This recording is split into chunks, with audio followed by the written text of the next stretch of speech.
Whenever spring rolls around, many people like to finally tackle all the landscaping work they've planned over the winter.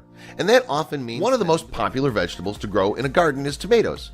However, they have a tendency to be somewhat fickle while they sprout, and sometimes they can require much more work than the rest of the plants. That is, until now. There's a nifty little trick that makes growing tomatoes cheap and easy, and it requires hardly any effort on your part. All you need is a bucket, tomatoes, and fresh potting soil. Healthy soil is the most important ingredient in this process. The first thing you need to do is put the soil into your bucket. You don't need a large container. A medium-sized pot will do just fine. You just want to make sure there's enough space to leave a few inches around each vegetable. Next, take one of your tomatoes. The riper it is, the better it'll be to use, and cut it into slices that are roughly 1/4 of an inch thick. You don't want them so thin that they're flimsy, but if they're too thick, all the seeds won't properly reach the soil. Another thing to keep in mind when you're choosing which tomato to use to place in the soil is the amount of seeds in each of the slices.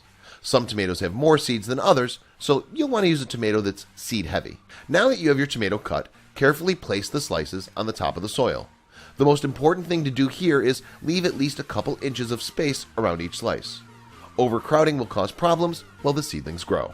After you've carefully positioned all the tomato slices onto the soil, take more of the topsoil in your hands and cover the layer of tomatoes with it. You only want the slices to be covered by about 1/2 inch, so don't just dump a pile on top of them. Now, gently pat down the topsoil so that you even out the entire surface layer.